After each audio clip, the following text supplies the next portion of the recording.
ओम अज्ञानातिमिरन्धस्य ज्ञानञ्जनशलाकया चक्षुर्मिलितं येन तस्मै श्रीगुरवे नमः।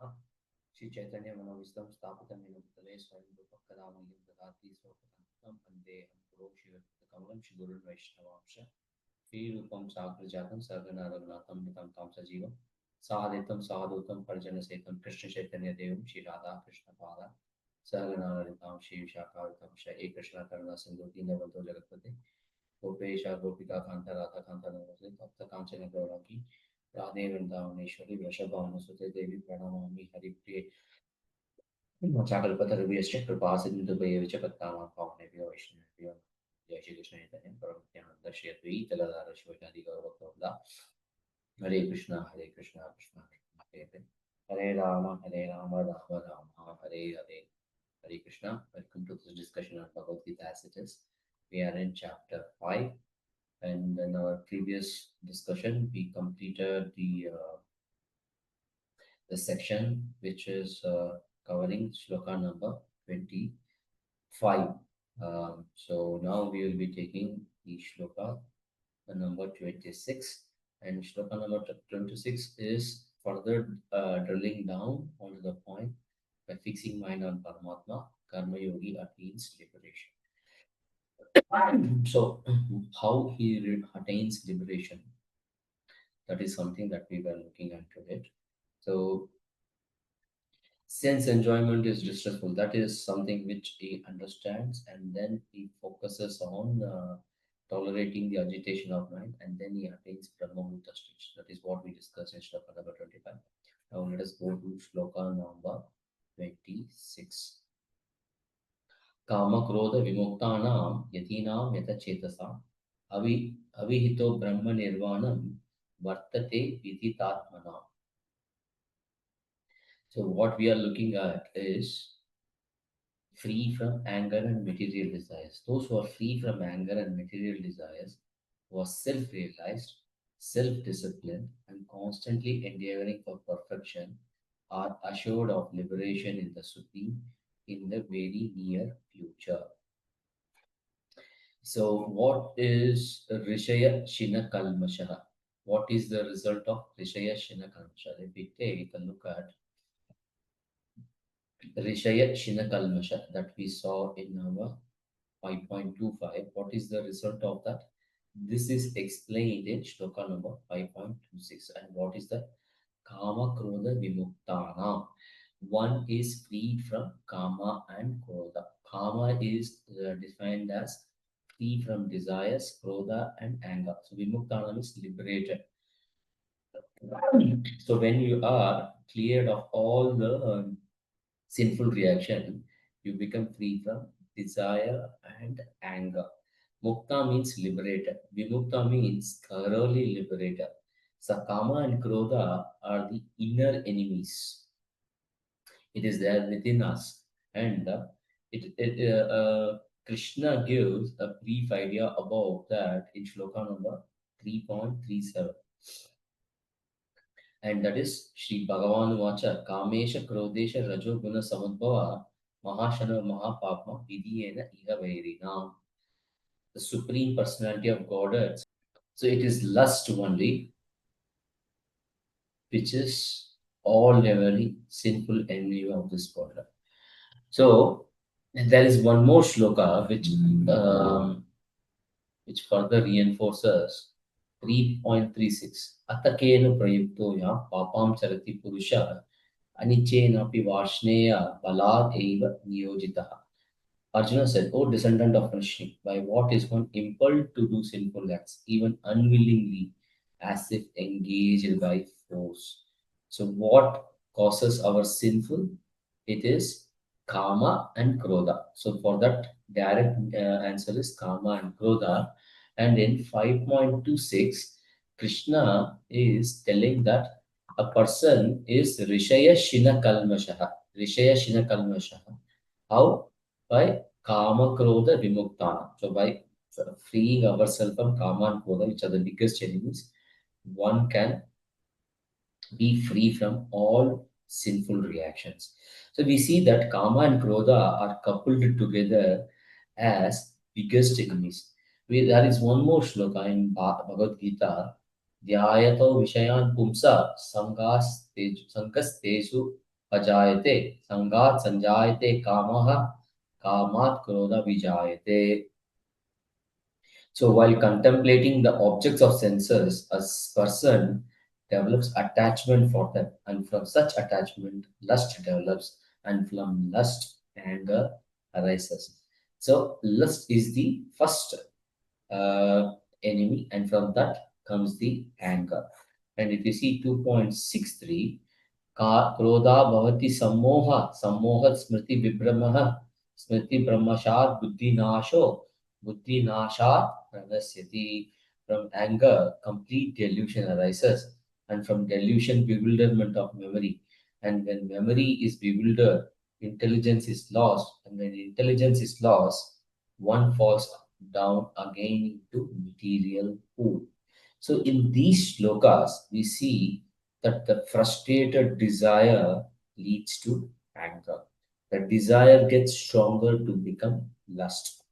This frustrated or obstructed lust becomes wrath or anger.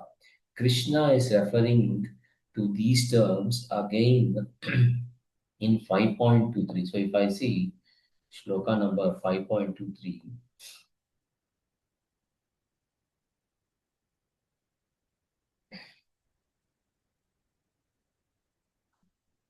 Sapnativa Yashodam Praksharira Vimokshanat Kama Krododbhavam Bekam Sahayukta Sa Shuki Naraha. Before giving up the present body, if one is able to tolerate the urges of material senses and check the force of desire and anger, he is well situated and is happy in this world.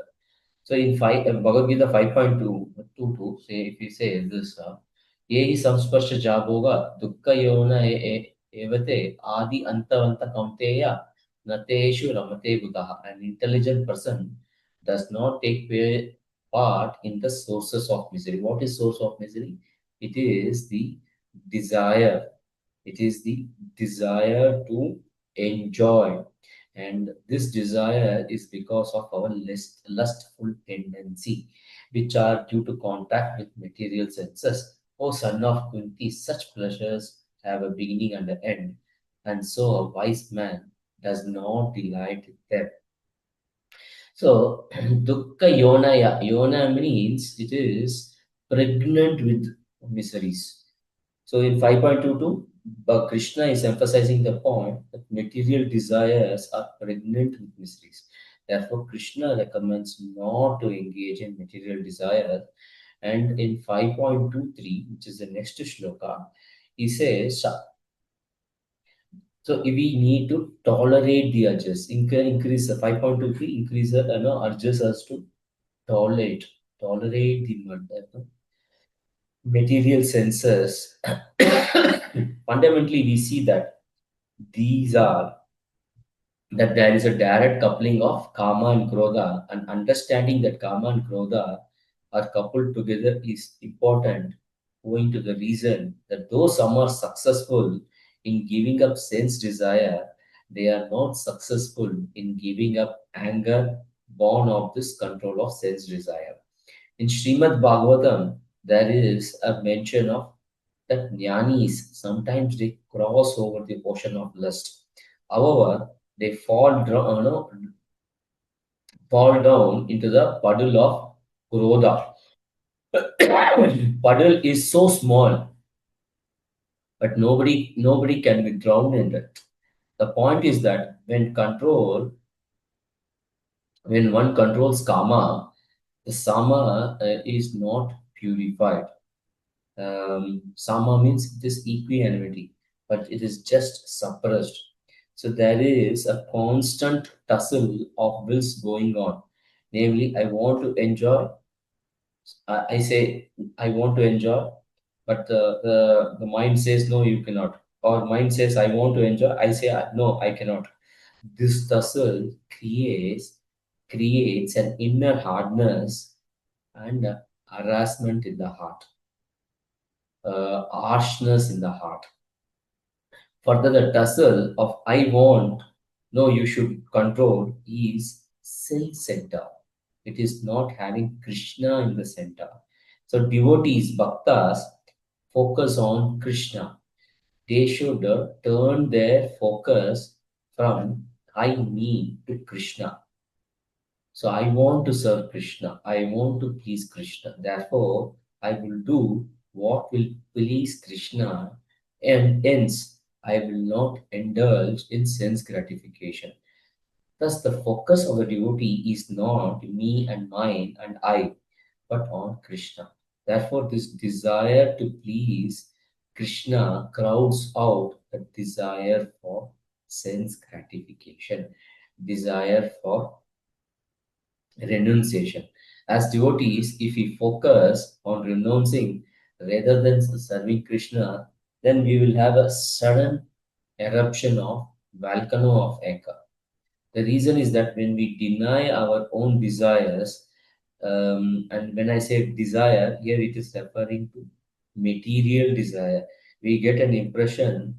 So when we give up, when we want to give up desire, we get an impression that I am giving up this, I am giving up this, I am controlling my emotions so much, but still things are going wrong. So I put my, get into the victim mindset, So we victimize ourselves, and this results in sudden burst of anger. This is like a volcano eruption. This eruption can break relationships in our bhakti progress or in our path of bhakti. We have many references of these type of eruptions in Vedic scriptures. So our idea is that we should give up kama and we should give up krodha. But that is not by avoiding kama or avoiding krodha. It is by engaging them, engaging desires in service of Krishna, engaging our Kuroda in service of Krishna. So what Arjuna's like for example, we see that um, Hanuman was angry. Hanuman was not very much convinced the way Sita Mata was treated. Therefore, he got angry, and this anger uh, with that anger, he burned the entire Lanka. So that is in service of Krishna. Anger can be in service of Krishna.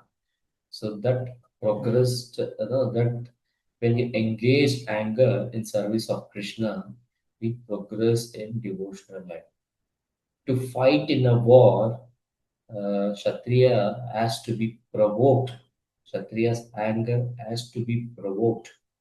So Arjuna dovetailed this anger in service of Krishna to win the enemies and establish the rule of Yudhishthir Maharaj. Therefore, Kama and Krodha can be employed in service of Krishna. Krishna also tells in Bhagavad Gita the sex life of a grahastha, when dovetailed for getting the Krishna conscious children, it is uh, representing Krishna. So therefore, we need to engage things in service of Krishna. So we have many such. So we will come out of the victim mentality. We come out of the victim mentality. Arjuna was showing this victim mentality at the beginning of Bhagavad Gita, and this victim mentality, putting me in the center, results in eruption of emotions. So we see Arjuna down his Gandiva and he said he will not fight. Sometimes we can shout at other devotees and we can destroy our relationship with them. We will end up breaking our relationship with the devotee. Therefore, we must be very careful. We have many references of these types of eruptions in Vedic scriptures. One such description is that of Vishwamitra Muni. We see that he was first tempted by Kama towards an Apsara by name Menaka. When he saw her, he completely forgot who he is, what he is doing. He became lusty and got attracted to her. He started living with her and also got child through her. The name of the child is Shakuntala. By this, he lost lot of its yogic credits. In this instance, the wandering sense organ was his eye. Thus, one wandering sense organ is sufficient to kindle our lusty desires. Vishwamitra realized this mistake, and then once again he got into the mode of austerity with strong determination of not falling prey to lust. So this time to disturb his penance, an Apsara by name Ramba came along. Vishwamitra just heard the tinkling sound of her ankle bells.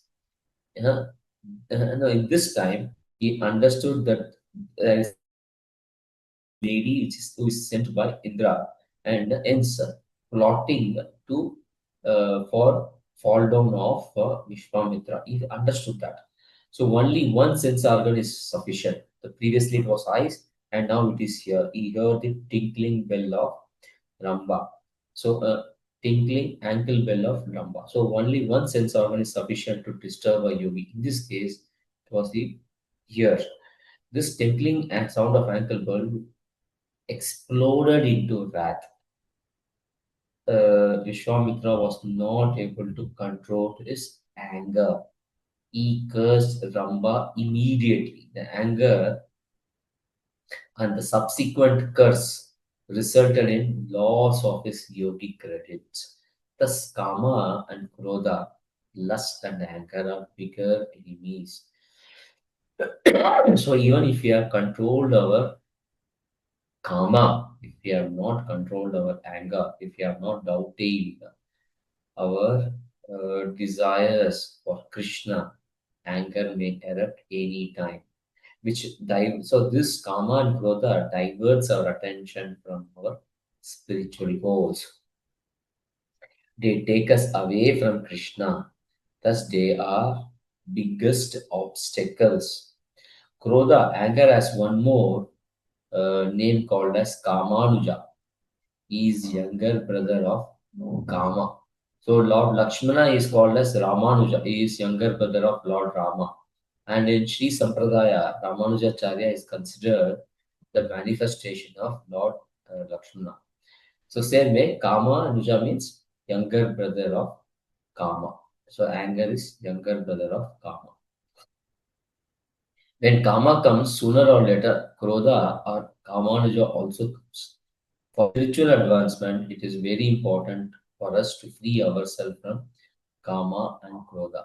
If we are freed only from Kama, this by itself is a challenge if one is not free from Krodha. That means that desire in the art is not redirected towards Krishna. The desire is simply getting redirected to something material. This means instead of serving Krishna, we are still serving our senses. The object of sense, the object of sense is still material, and hence it is just redirected or changed. But the desire and the desire to enjoy independent of Krishna is still there. So this desire is in material plane. It is not graduated to spiritual plane. To spiritual plane. Therefore, there will be definitely a fall down if Krishna is not in the center. In the uh, in the, in the methodology that is followed to de-addict alcoholics, there is a therapy. So these therapists they prescribe alcoholics to take chocolates whenever they feel like taking alcohol. So they are prescribing a less harmful substitute like chocolate, candy, or another mild reward to replace the craving trigger. Those who are habituated to take alcohol, they get a craving trigger to take alcohol. So whenever they get this craving trigger, instead of taking alcohol, they will take a piece of chocolate or they will take a candy. The idea is that we redirect the craving behavior towards something that gives mild pleasure or satisfaction without harmful effects of alcohol. The general name for this type of therapy is called as substitutional therapy or behavioral substitution technique.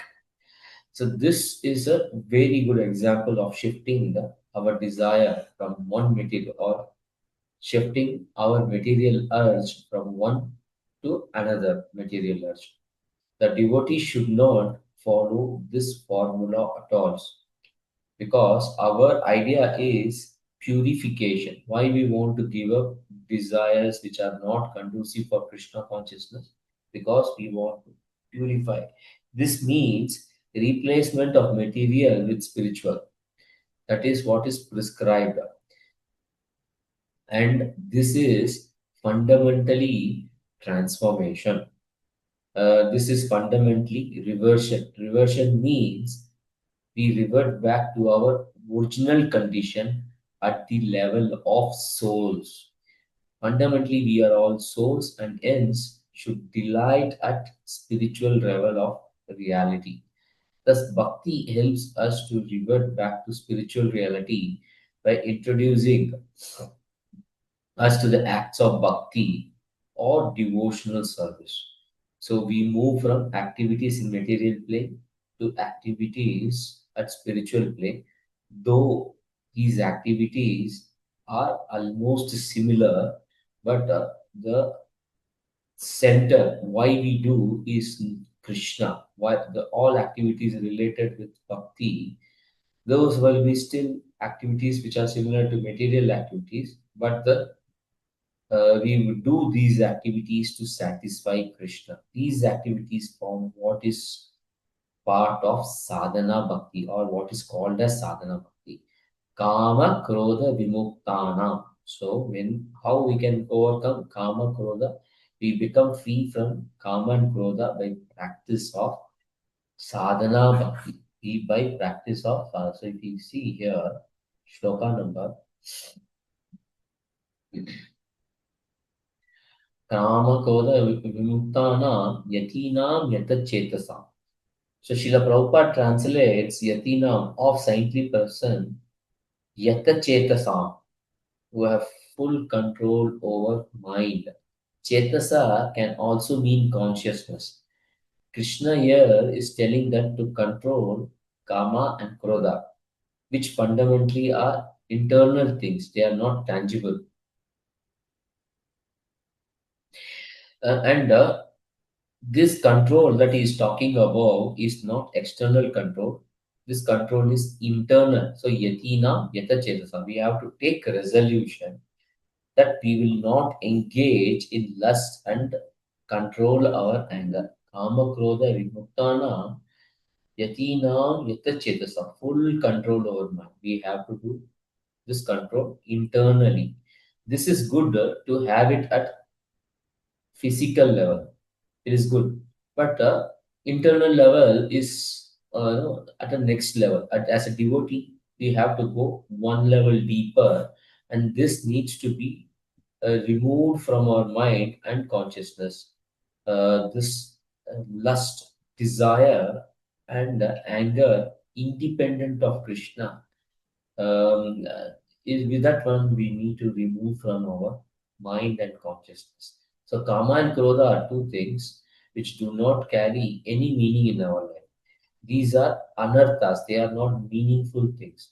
They need to be cleared not only at the physical level, but at mental level, at conscious level. The anger may not be visible physically, but it will be still in the heart, which at some point may come out. So even at that level, it needs to be clear.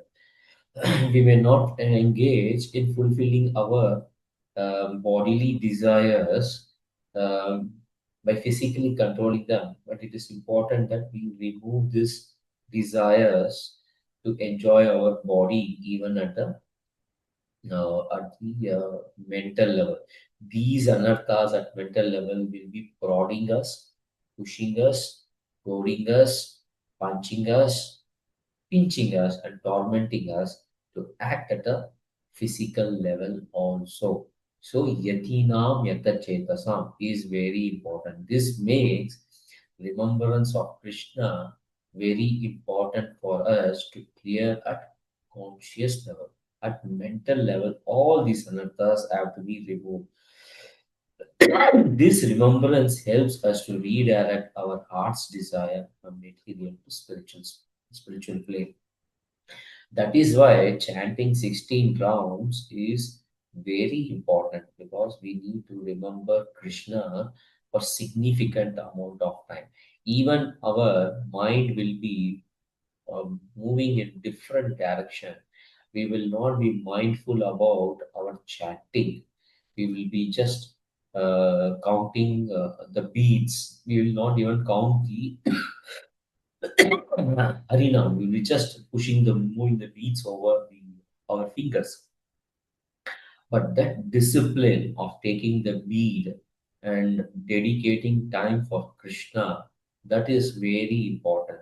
And by that, even if our mind is drawn in all direction, if you are completing 16 rounds without proper concentration on the proper pronunciation, but if we ensure that we are chanting 16 rounds, we will be coming out of this subtle kama and subtle krodha because this chanting helps us to clean our mind. Cheto darpana marjana. It clears our mind and slowly we will be able to divert fully on while chanting the holy names. So holy name, chanting holy name is very, very important. 16 rounds chanting is very important. We need to keep dedicate time for chanting this song. So every day we need to chant 16 rounds. When we do this, our consciousness will be clean, our mental will be clean from all these type of anarthas. And if you go to the next line here, Abhito Brahma Nirvanam. Abhito Brahma Nirvanam. Abhita means in near future. This is the second time in Bhagavad Gita, Krishna is talking about speed at which we can get fixed in service of Krishna. Abhito Brahma Nirvana. So, the chanting of the holy names helps us to clean our clean our heart, and this cleaning is not a slow process, but it is a fast process. Things will change faster. It is going to this change of transformation in our art is will happen in near future.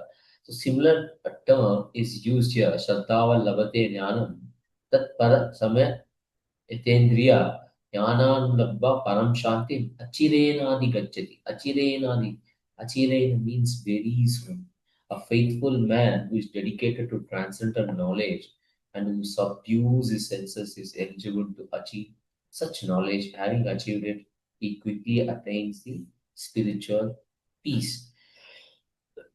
Subdues our senses, so no meat eating, no illicit sex, no gambling, no intoxication, taking only Krishna Prasada, getting up early in the morning, chanting 16 rounds, doing Mangalarti, then doing Darshanarti. These type of scheduled activities helps us to dovetail our concentration on Krishna. When we do this repeatedly, then Achirenadi gachati. Jnanam labdva param shanti. Achirenadi gachati. So we will quickly attain the spiritual peace.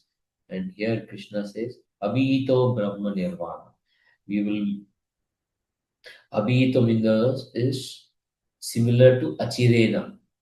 So it is Krishna. Prabhupada is telling very fast in the near future. So Krishna in these sections is not talking like you have to surrender unto me. These sections are not related with Bhakti Yoga. These chapters are building towards the Bhakti Yoga. So That is why he is telling Brahma Nirvana. He is not telling you have to surrender unto me.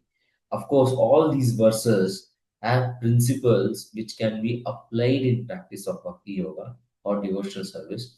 However, these principles are generic spiritual principles. These can be applied in practice of karma yoga and jnana yoga as well. Sense control is very important for spiritual realization. Whichever path we take, it in Bhakti Yoga, the sense control is achieved by fixing mind on Krishna. Jnana yogis, karma yogis will control the sense in different ways. So, in these chapters of Bhagavad Gita, the generic spiritual principles are talked about, which are critical to adapt for spiritual practice and spiritual realization. So Srila Prabhupada in these purports impresses the point the Mayavadis, Buddhists, and Brahmavadis, all the three agree on one point, which is we should not get entangled in the material desires. Entanglement in material desire is the foremost cause of suffering. This entanglement needs to be given up. The method of giving up this entanglement will be based on the goal of spiritual realization. If the goal is loving and lovable person whom we can serve even with our existing senses, the process to free ourselves from the material desires becomes easy. Or in other words, bhakti yoga is easier path. So kama krodha vimuktanam yatinam yatachetasam. So we have to give up kama and krodha. Yatinam yatachetasam with mental control. How it is possible? By keeping Krishna in the center. When we do that, abhito brahma nirvana. We will soon achieve the supreme state, liberation state. Vartate viditatmana is there of those who are self-realized. So self-realized, self-disciplined person and constantly endeavoring for perfection. These people can easily achieve. Vartate viditatmana. Viditatmana means self-realized. How can one become viditatmana? So Srila Prabhupada is giving an interesting shloka here, which is Yat pada pankaja palasha vilasa bhaktya karmashayam gatitam udgatayanti shantaha tadvanna rikta matayo yatayo apiruddha lota kanastam aranam bhajam vasudevam. Just try to worship in devotional service Vasudeva, the Supreme Personality of God.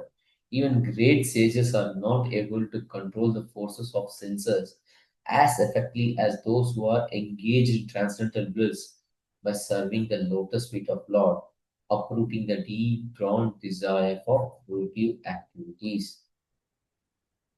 So, how do we serve the lotus feet of Lord Vasudeva? By chanting the holy names of Lord Vasudeva and dancing, dancing, relishing his holy names. Vilasa Bhaktya, Vilasa, Yat Pada Pankaja, Vilasa, enjoyment, Bhaktya, by devotional service.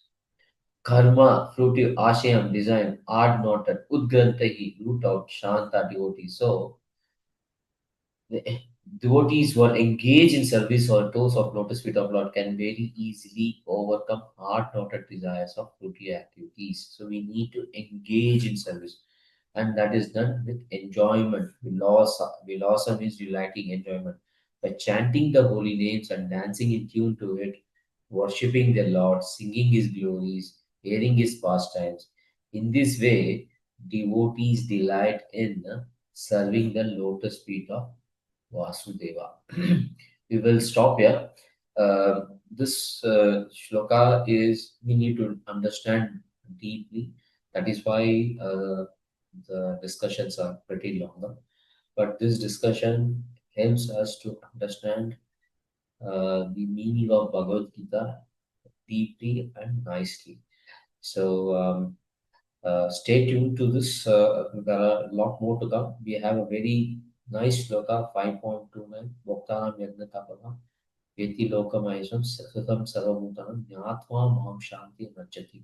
Krishna is recommending the beautiful peace formula in Bhagavad Gita. So we will be discussing about this in our subsequent classes. So kindly listen to this.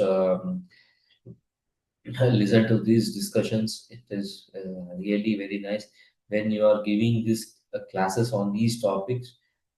The discussions which we are having on each of these slokas will help you to impress upon the mood and vision of Srila Prabhupada in a very nice way. Thank you very much. Anchakalpatarubhyascha, Vasindubayocha, Patitanam Pavnibhyo, Vishnavibhyo Nam, Granthar Bhagavad Jagadguru Srila Prabhupada ki jai. Hare Hare Krishna.